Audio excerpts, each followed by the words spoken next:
Halo semuanya. Kali ini saya akan membahas tentang serba-serbi COVID-19.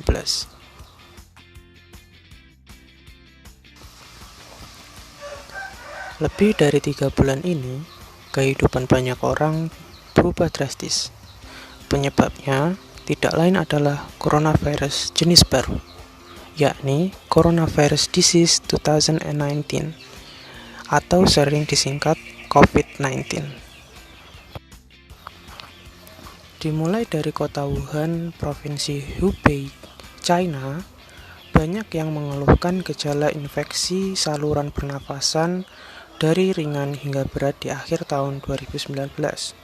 Setelah diteliti lebih jauh, ternyata ini bukan infeksi saluran pernafasan biasa, melainkan disebabkan oleh virus baru tersebut. Virus ini diklaim dapat ditularkan melalui cairan dari orang yang telah terinfeksi, dan baru-baru ini juga ditemukan bahwa virus ini dapat tersebar melalui udara. Karena itulah, penyebaran dari COVID-19 sangatlah cepat. COVID-19 sendiri merupakan virus yang menyerang paru-paru korban.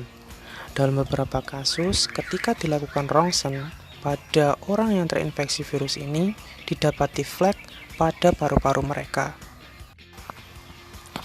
COVID-19 mulai masuk di Indonesia dan diumumkan secara resmi oleh Presiden di bulan Maret 2020, di mana saat itu terkonfirmasi bahwa ada 2 warga negara Indonesia yang positif terjangkit COVID-19.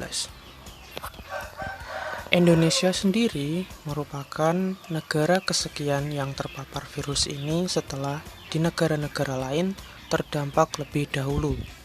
Sebut saja Italia, Amerika, Inggris, dan masih banyak negara lain yang lebih awal merasakan COVID-19 dibandingkan Indonesia. Sangat disayangkan, meskipun telah banyak korban yang berjatuhan di negara-negara lain, Indonesia tetap belum cukup siap menangani virus ini dikarenakan memang tenaga dan fasilitas medis yang lebih sedikit dibandingkan jumlah masyarakat di Indonesia. Kemudian, tidak serta-merta peningkatan yang signifikan terjadi setelah pengumuman pertama di bulan Maret itu. Tapi semakin lama jumlah yang terjangkit setiap waktunya terus meningkat secara bertahap. Data berikut menunjukkan jumlah yang terkonfirmasi positif COVID-19 yang terakhir diupdate tanggal 15 Agustus 2020 kemarin. Seperti yang terlihat, setiap bulannya terus terjadi peningkatan jumlah terkonfirmasi positif COVID-19. Meskipun demikian, baik pemerintah maupun masyarakat berusaha sebaik mungkin untuk menekan jumlah korban terpapar COVID-19. Karena hal itu, kehidupan pun mulai berubah drastis. Banyak instansi dari negeri hingga swasta diliburkan demi mencegah penyebaran virus. Lockdown dilakukan di berbagai daerah, dan segala pihak berupaya sebaik mungkin untuk mencegah penyebaran wabah yang tak kasat mata ini. Sekolah sebagai sarana mencari ilmu pun tidak luput juga diliburkan. Banyak ahli yang berpendapat sekolah bisa menjadi tempat penyebaran COVID-19 yang meresahkan. Bukan tanpa sebab, di Korea Selatan misalnya, saat akhir bulan April ketika dilakukan percobaan dengan mulai membuka sekolah kembali, di saat itu pula terjadi peningkatan kasus COVID-19 yang cukup signifikan. Hal ini dijadikan sebuah pertimbangan pemerintah Indonesia untuk menggantikan kegiatan belajar mengajar di sekolah sementara waktu menjadi sistem sekolah online atau lewat daring. Setelah segala upaya telah dikerahkan, kasus COVID-19 tetap tidak kunjung reda, malah sebaliknya terus bertambah setiap bulannya. Hingga kini, Indonesia menjadi negara kedua dengan kasus COVID-19 tertinggi di Asia Tenggara setelah Filipina.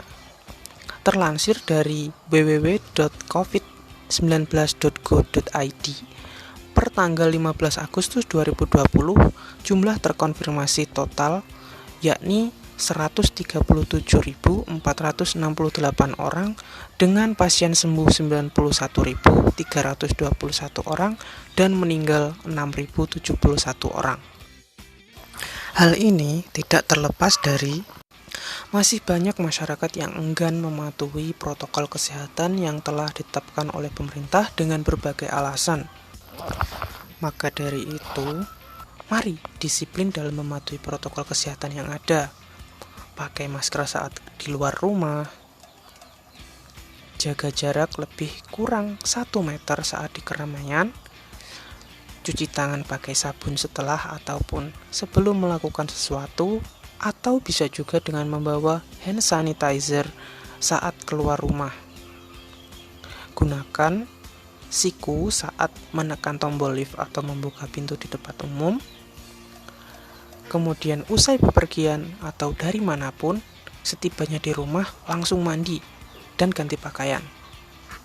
Mari bersama cegah COVID-19, cegah wabah dengan berubah.